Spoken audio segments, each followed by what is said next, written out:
Hey, what's up everybody? Welcome back to another video. Hope you're having a great day. Hope you had a great weekend. It was a pretty good weekend for me. Obviously, we had the 2-2 draw with Tottenham. My American football team won as well. I'm a Steelers fan, so that was good. Pretty much a good weekend of sport all around. The Man City-Arsenal game was a fun watch, although personally, obviously, I would have liked Man City to hold on to their win, but fun watch nonetheless. My prediction of Aston Villa being awful this season is continually going well, so that's fun too. But what we're here to talk about today, we're going to do a film study of the Brighton match on Saturday. So I pulled out 12 different sequences of screenshots from 12 different actions or 12 different sequences of play throughout the Brighton match.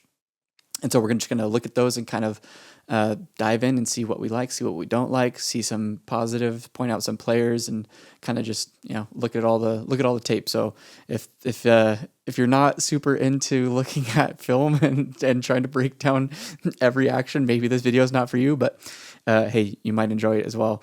We're going to try to keep it somewhat short and sweet. Try to hopefully not go over my time, which I am known to do. But without further ado, let's just get right into it. So what I have here, we're going to start out with the very first sequence, which I apologize, I forgot to write down timestamps for each of these actions. I will have that in the next one. I don't know, my brain just short-circuited and I didn't put down timestamps for any of these, but they are chronologically, so you can we'll get a kind of a gauge of when each of these actions are. But so this first action here, I just wanted to point out Vicario long ball, and Kudus hold-up play. So this was very early in the game. This is within the first couple of minutes. So obviously we can see here, Vicario's got the ball here, and he's going to be the one playing it over here to Kudus, right? And so what I liked about this, what I wanted to point out about this specifically, was I really, really am a big fan of the way that Kudus plays with this team. I know that's kind of an understatement probably for some, but like I'm such a big fan of the way that he holds the ball up, his strength. Like he is that creative winger that we've needed, but he's also a player that we've needed because our strikers haven't always given us the best hold-up play. But so that's something that Kudus has been doing excellently, and something that I've started to notice more and more, and is just so important to really doing anything progressively up the pitch. But I also kind of want to point out Vicario with a good long ball, because this is one of 3 or 4 long balls in the first half where Vicario goes long to Kudus. And so now you can see here, Kudus, he's the one right here. Oops, that's not a very good. He's the one right here. He's got the ball, and he's holding up play. Vicario, one of 3 or 4 long balls in the first half where he just puts it pinpoint accurate onto Kudus most of the time, and I think there was one to Bergvall as well. And we're going to talk about Vicario a little bit throughout this, because he didn't have a good game overall. That's for sure. I'm not going to try to redeem his second goal for Brighton, where he really should do better on that. But overall play, I think a lot of people are writing Vicario off too soon. But so this is really all I had for that first action. I just wanted to point out how good he is, specifically Kudus, at holding up play, because now we have a throw in all the way up here from what started as pressure to Vicario in the back line to try to play through. Vicario goes long, hits it perfectly. Kudus, great hold up play. It's just all stuff that I'm very excited to see. So the next sequence we have a Doggy, another player that I just wanted to really highlight, because he specifically in this match, I think it's his first start back from his little injury. Potentially, maybe I'm wrong about that, but great performance all around. I noticed specifically his attacking actions while I was watching the game live, but then watching it back, we'll have a couple defensive actions that I'll show you guys as well. But just overall, like defensively, attacking all across the pitch, just absolutely phenomenal in this one. And I think he's really probably taking it upon himself. And I heard Alistair Gold after the match on one of his videos, watch them if you don't, talking about how it feels like he's like just ready to prove that he is the starting left back, because a lot of people rightfully so, because Jed Spence has played great in his absence. But like Udogie wants to prove, like, hey, yo, don't forget about me. Like I'm pretty dang good as well, and I probably should be the starter here, right? But so defensively or offensively, what he was doing a lot better in this match, in my opinion, is um, is creating attacking chances. And what we saw a lot under Ange with Udogie's, he'd kind of dribble from his inverted fullback position, take it up to around the top of the box, and then kind of run out of ideas at that point. So what Frank's having him do is he's having him go to the byline a lot more. So in this one, you can see starts out with Doggy right here. He's in this position right here. And then he's going to be, I believe, making a run straight down through here. I have in my notes, Udogie drive to the byline, Bergvall, good box crashing run, all around good play from the guys. So we can see here in the next one, he plays that little ball into Bentancur, who receives it there. And then I believe Udogie from there in this position, he's going to go straight through there. If we look at the next screenshot. So he's making the run, and you can see tons of space. So Bentancur actually kind of moves over here a little bit, finds some space, plays it off to Odebear, and then I believe Odebear is the one that's going to play this ball into Udogie. And so I'm just so pleased with the way that Udogie is doing these things, because like I said, in games past in past years, it seems like he wasn't involved. He was involved in build-up a lot, but he wasn't involved in actually chance creation as much as we probably would have liked to see. But I mean, you can just see like this pocket of space here, just like all of this space that he has to occupy by making that good run, coming over here and moving. A lot of movement with the Doggy is what I was noticing rewatching it too, which is fantastic to see. And then so eventually we come into here, he gets the ball, drives, plays a good touch into space, because you can see on this last one, he knows that he has all of this space, so he can play a little bit looser of a touch just to get the ball further into space and run onto it.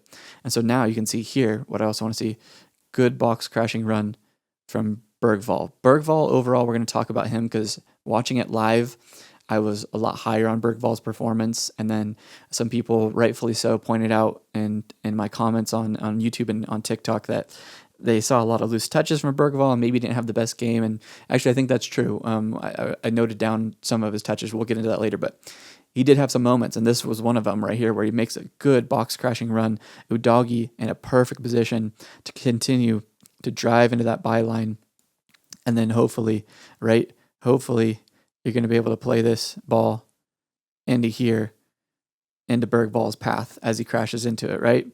And so that just doesn't quite come off. Udogie actually makes an interesting move here where he, the defender looks like he's going to come down and, get in the way and block that right there.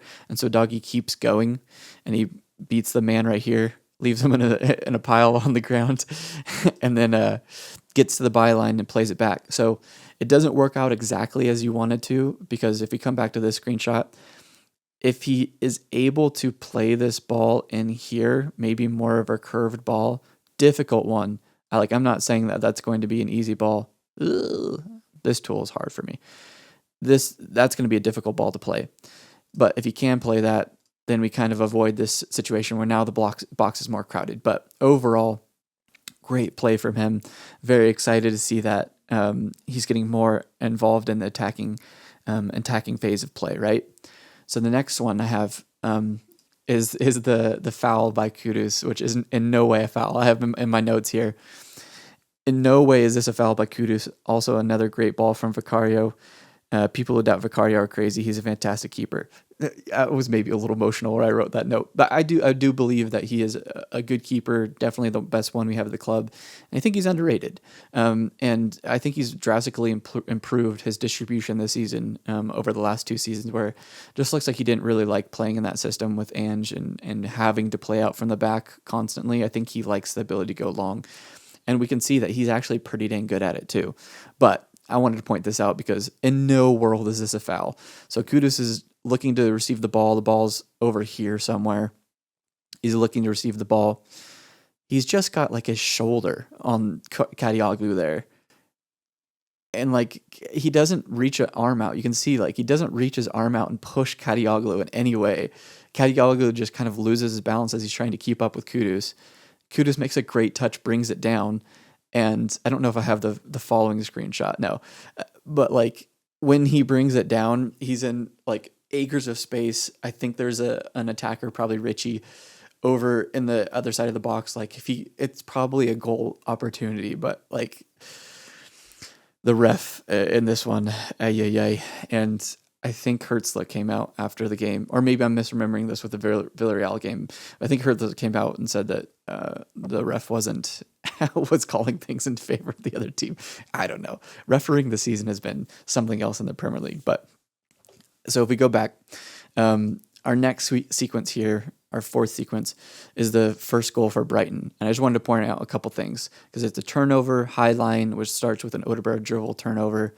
It's like it's a situation where they're just going to learn and do better, but it's also a tricky situation in the moment because where this really starts, obviously you have the dribble turnover with Odegaard. Gruda's on the ball here now, I believe. You got Bentancur trying to close him down. Odegaard's right there. What happens is you see right here, this player right here, that's Mickey. Mickey's coming, and he makes the decision to come up from his, obviously we don't have it in the screenshot, but over here somewhere off the pitch, off the screen, he's coming, making the decision to jump from the halfway line to just close Jorginho down because he obviously feels like he can close him down and stop the chance. Unfortunately, he doesn't. And as you can see here, all of our players are back in this attacking phase of play, and none of them are in position to defend this situation. So what that ends up being is Jorginho turns, and then he has this opportunity to play the ball here out to Mente, who's over in this area somewhere. We'll see that in the next screenshot, I believe.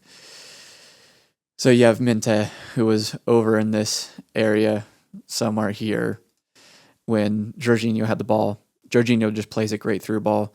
Mente's on it, and now you have Odegaard, who actually is giving some great effort to try to track him down and close him down.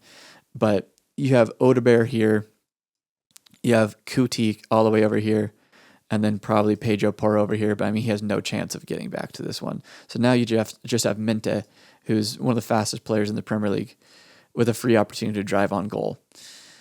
And that's kind of what happens with this one. It's just too high of a line. And you can see he's already through. Kuti's trying to close him down. Vic, there's not much. Vic tries to close him down, but Mente, cleverly enough, kind of just rounds him and slides it in. I've heard some people saying that Vic could do better there. I don't know. I'm not sure about that one. He does pretty well to try to close him down. Mente's just clever enough to dribble around him. It's tough. It's one-on-one with the keeper. More often than not, that's not going to go in the favor of the keeper. And so you can see here in this screenshot, this is where we're at. When Mickey's coming right here to try to close him down, that's where our second to last defender is. Odegaard, I guess what else I should point out here is it's narrowly onside. So I think Kuti here is probably reading that, looking at the line across and seeing, okay, we're probably offside. So we're probably okay. But we've just committed way too many numbers forward. So it's hard to justify it in some ways, right? It kind of just is a goal opportunity for Brighton that we kind of let them have by playing into their hands a little bit too much there. Anyways, so our next sequence here, Bentancur through ball, Bergvall turn, Kudus decision with the ball. I'd like to see him play the cutback. So there's two different things with this. This is part of an overall thing that I was pointing out in the rewatch, is that our buildup was a lot better through the middle, a lot better variation. We were just doing a lot better with buildup. And that's something that I want to praise Frank about for just a second, is that as much as I loved Ange, he was so slow to make changes for things that we were all seeing that were glaringly obvious. Thomas Frank seems to be really quick to make changes and to adapt and to fix things that he sees are obviously not working the way that he wants them to. So in this one, Villarreal match, bad build-up. Bournemouth match, bad build-up. And this one, we started to switch things up a little bit more. And we didn't even have our best players in build-up either. I wouldn't say Paulinho and Bentancur are our two best midfielders in build-up, right? But so we have Bentancur on the ball here. He then drives, plays the ball into Bergvall with just a great through ball. This is through the line. This is like, I barely clip these screenshots like right next to each other. This is through the line. Great through ball to break through 3 defenders. Bergvall gets it, as you can see here. He gets it, sees the space. He's on the turn.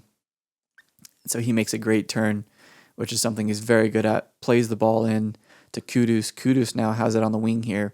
And this is where I'd like to see Kudus be a little bit better with his end product. There were multiple situations in this game where Kudus probably could have done better end product wise. It's like he creates something out of nothing a lot of times and creates a decent chance. So it's not like he's creating nothing, but it's probably just not the one that you'd like to see more often than not, I would say at this point. But like, that's a really promising thing in my opinion for his development, is that like, if he can just add that end product to be able to take it from, already having 3, should have been 4 assists on the season, one of our best players, a near 8 rating overall across all of his matches. Like, he's played phenomenally. If he could add a few more goals and assists onto that, like, he's one of the best players in the Premier League. So that shows a lot of promise to me, and I have high hopes that he'll be able to improve on that, at least in some way, right? But so you have this situation here where it looks like, he could play this ball in. I'm not necessarily mad at him, because that sends, Bergvall down the line into this area here, where then he has to make pretty much a cutback or recycle play. So I'm not mad at him doing that. Kudus is actually very good at kind of dumbing the defender and moving his body in a way where you think he's going to go and do one action, and then he moves a different way and creates something out of it. Fantastic. So this is what I'm talking about, though. This is the ball. This is the ball that I'd like to see him play. If he can play this ball here, and this is also on Richie, if Richie can just come back into this space here, this space is wide open. No one's getting to this, because if you look at Van Hecke, he's watching Kudus. He's looking towards this area here. These players aren't going to get there. So Richie has free space right here. If Kudus comes in, plays that cutback, Richie can get a good shot. And Richie scored a couple goals that way. I think he scored a goal this season already that way, maybe in the Burnley match. But what ends up happening is Kudus stands it up, and Van Hecke just is, he's going to win that ball more often than not. So it's not necessarily a decision that I think is bad from Kudus. I think it's just one where you'd like to see Richie and Kudus start to understand each other a little bit more and understand the situation. And instead of standing that ball up, get your head up just for 1 second and play this ball into the open space, and Richie should be able to come and meet that and get a shot on target. That's what I'd like to see.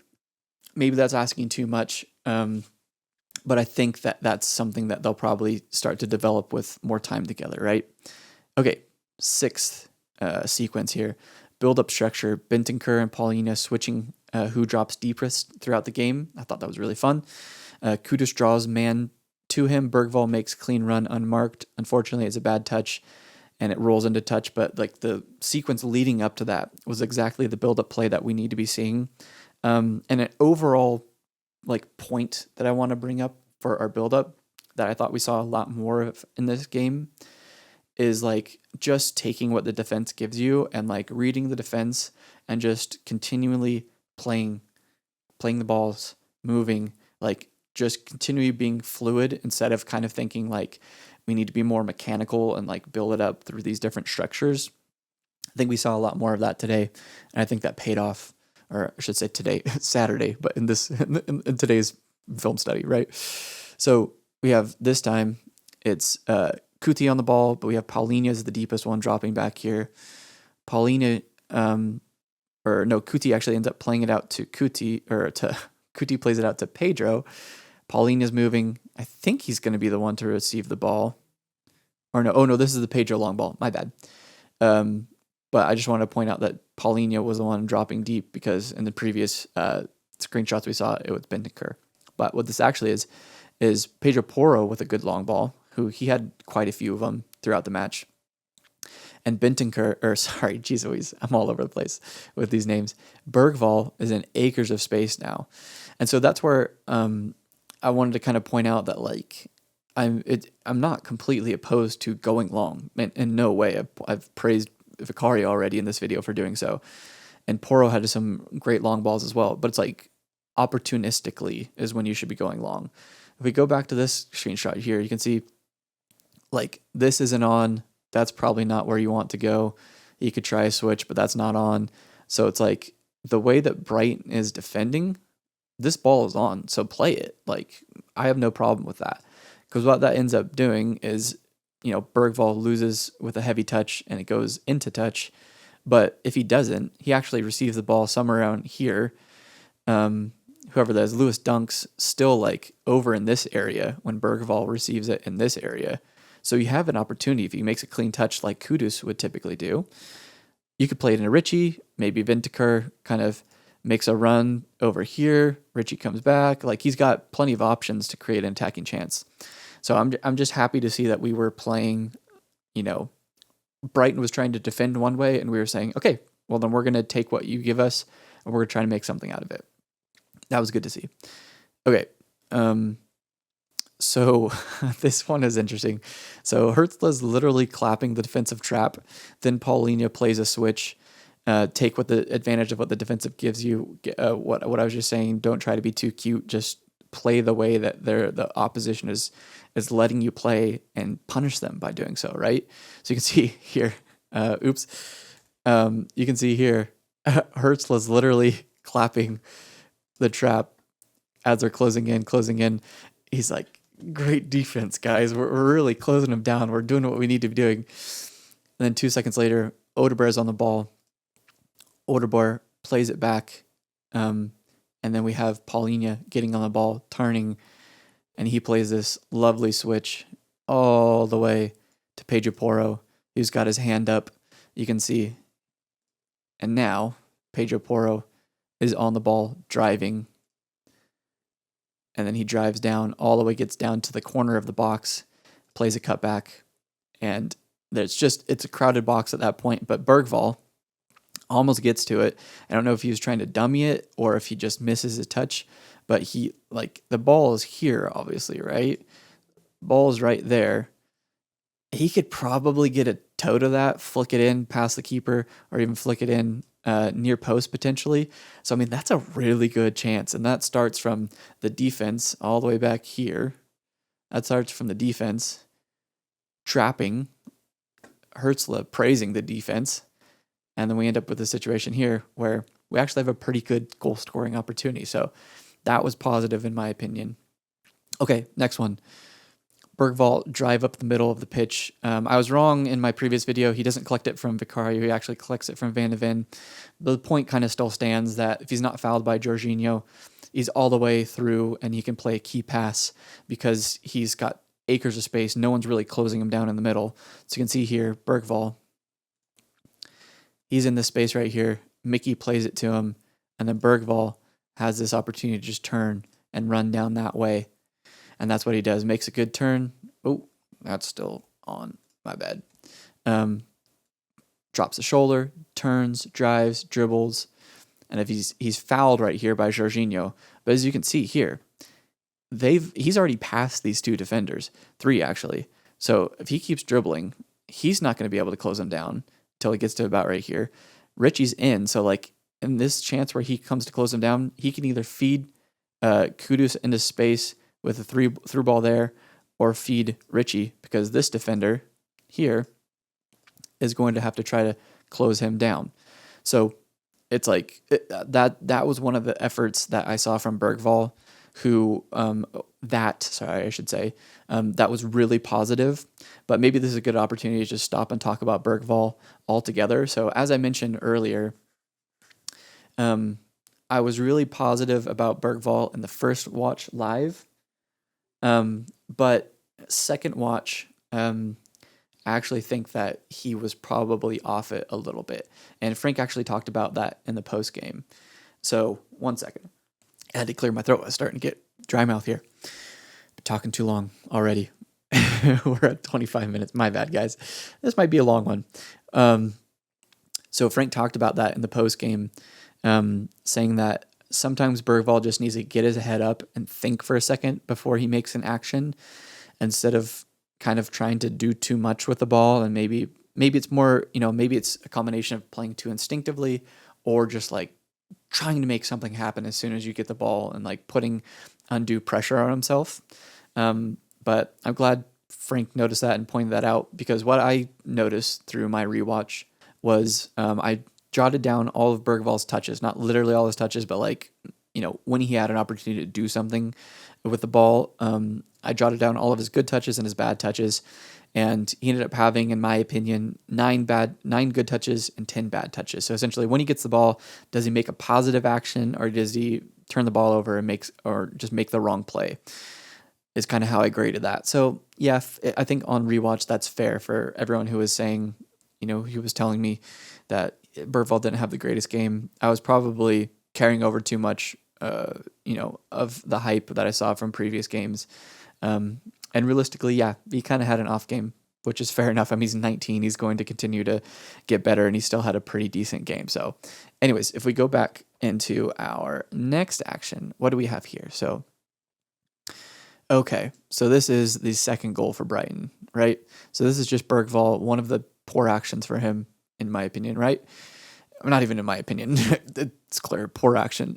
He gets the ball here. He's in some pressure. He ends up dribbling to this area, gets closed down, finally finds a little space, and he kind of just doesn't kick it very well. Lands right to Ayari, and then obviously Ayari dribbles down into like this space here, and he takes a shot curler far post. And in my opinion, this is more on Vicario. Like, you can't give the ball away there. That's on Bergvall. Nobody really closes him down because you have these 3 players, 4 if you want to include Pedro over here. No one really closes him down, so that's bad on the defense as well. But Vicario in this one, you can see he's literally like all of his momentum is leaning this way. And so by the time he actually gets the opportunity to save it, whether he just doesn't see it until late or whatever, his momentum's going this way, but the ball is going this way. And so that's why he just gets a soft touch to it, and, it still goes in. That's on Vicario. But yeah, all around just kind of a bad team effort on that one. And so that puts us down 2-0. And so what ends up happening after that, we obviously know we kind of like flip the switch completely, which is a note that I had here, is that something happened around the time that Brighton scored their second goal, and we just started to play with so much more intention and play everything forward and like really try to attack Brighton at that point, where previously it was like we're kind of just trying to play the game and get into a rhythm, whatnot. From like the 30th minute onward, after they scored their second goal, we really played with some serious intent. And so this next one, this is Udogie, who on the second watch, I think I've already mentioned, defensively, offensively, he was incredible. And this is one of those defensive actions I wanted to point out where Minta is on the ball here, obviously, right? He's in acres of space. We saw previously what he can do with space, and the ball is always going to be a good opportunity for Brighton. And then you have Udogie here, who I think is doing a really good job at noticing, okay, they're on a 3-on-2. We have 2 defenders back. They have 3 Brighton players moving forward. You have one player here who I believe is Wilson Odebear. So he's going to try to track down and close down Minta. So you have Udogie who has to make a decision. You have this defender or this Brighton player who's running in here, and then you have a defender on his shoulder here, right? So we're not in a good spot to defend this. And so what ends up happening is Mente starts to get closed down. He plays the ball into here. I think he plays it on the outside there.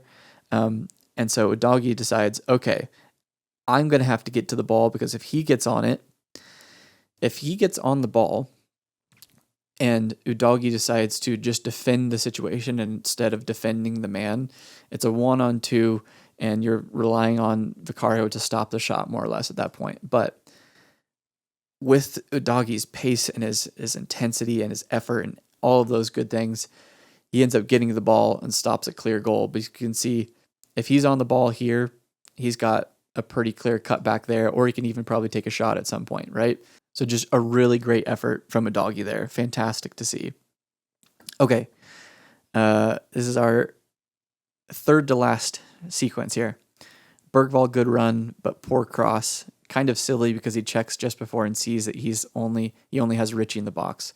So this is another situation where Bergvall, great situation to be in this this pocket of space here. And also kind of this is a good opportunity to talk about, I saw a tweet from Kish Lily White Lab during the game, how Bergvall was playing as like a second striker who was playing in the forward line a lot, which Kish thought was weird. And I didn't really notice it watching it live, but rewatching it, yeah, 100%. Bergvall's like playing as a second striker, playing as the second highest attacker for pretty much the entire game, and like playing in the forward line. So I don't know what that was about, but you can see here he's in this pocket of space, has the opportunity to get the ball, turn, make a drive down to the byline. And so we can see that here. He slips, but he plays the ball first before he slips. So I think he was going to play that ball regardless. So I was debating whether I wanted to give him the benefit of the doubt if like he wasn't really trying to play that ball.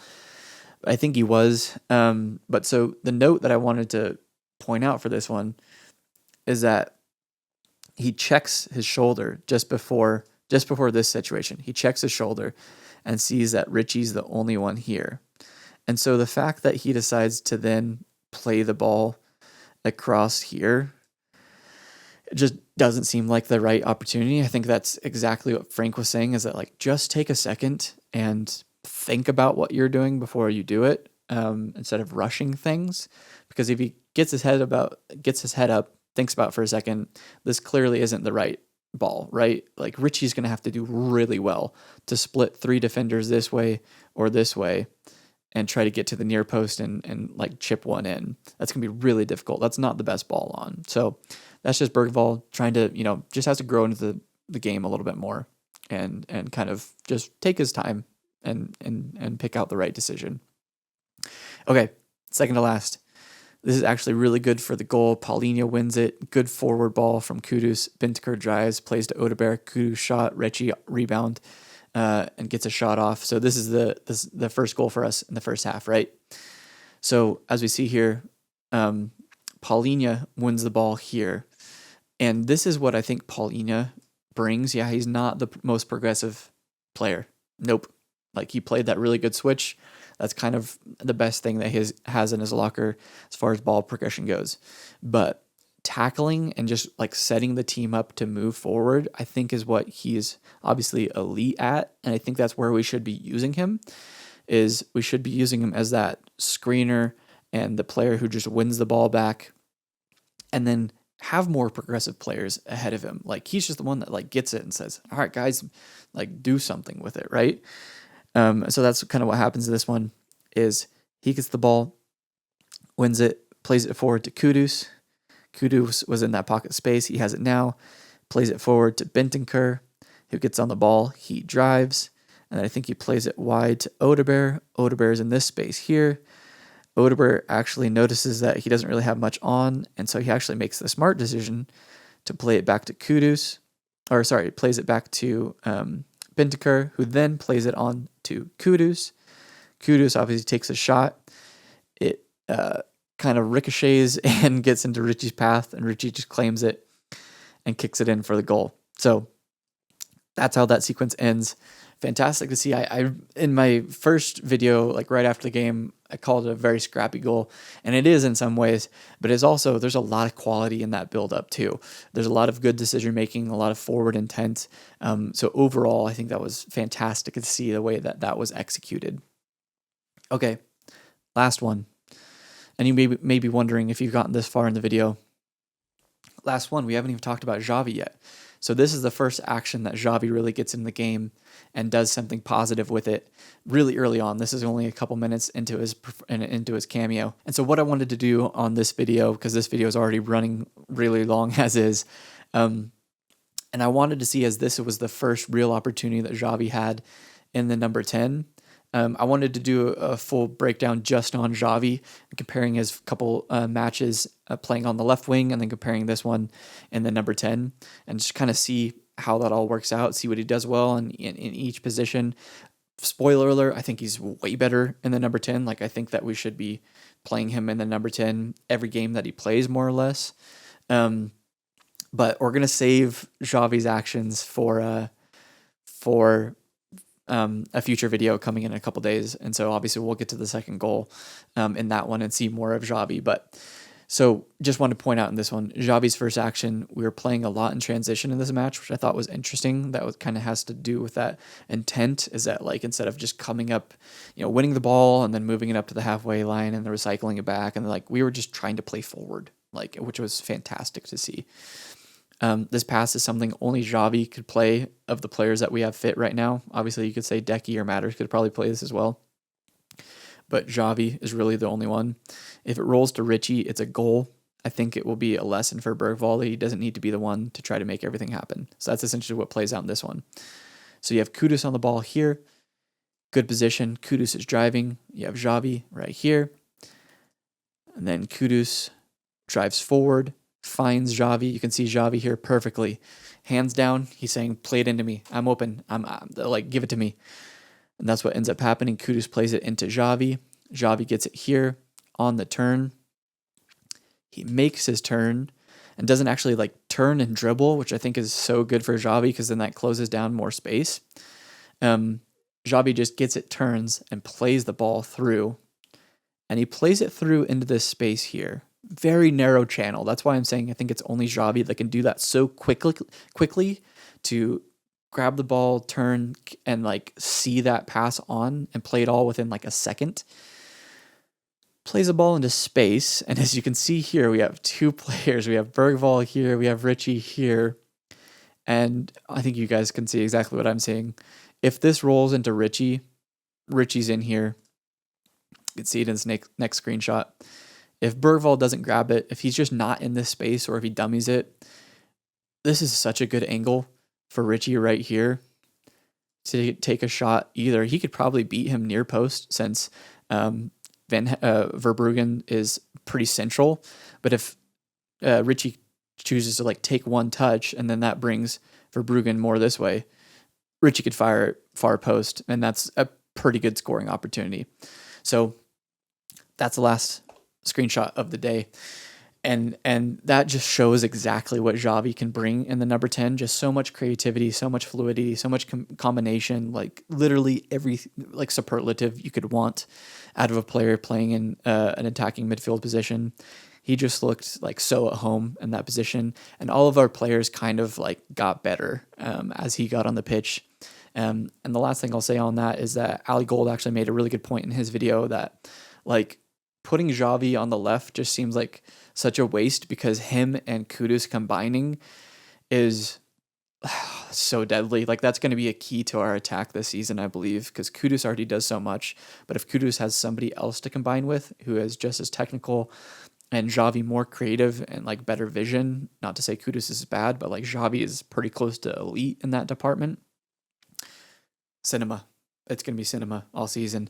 So anyways, that's it for this one. Thank you guys for watching. If you made it all the way through this one, bravo, you're a trooper. I hope you guys like these videos. I'm going to do more of these. I'm obviously going to have a mix of different types of videos here on the channel, but I really enjoy doing this because as somebody who likes to comment on Tottenham, I feel like it's important for me to be educated, and I'm not saying that I'm as educated as the coaches or the players, not even close, but like I should be watching film and I should be looking at what's actually happening and trying to educate myself as much as possible. But before running my mouth and saying nonsense, right? So this is something I've tried to do a lot over the last five or so years, is to like really try to learn about the game and not just watch the game. So anyways, that's it for this one. Thank you guys for watching. Catch you in the next one. Bye. Come on, you Spurs.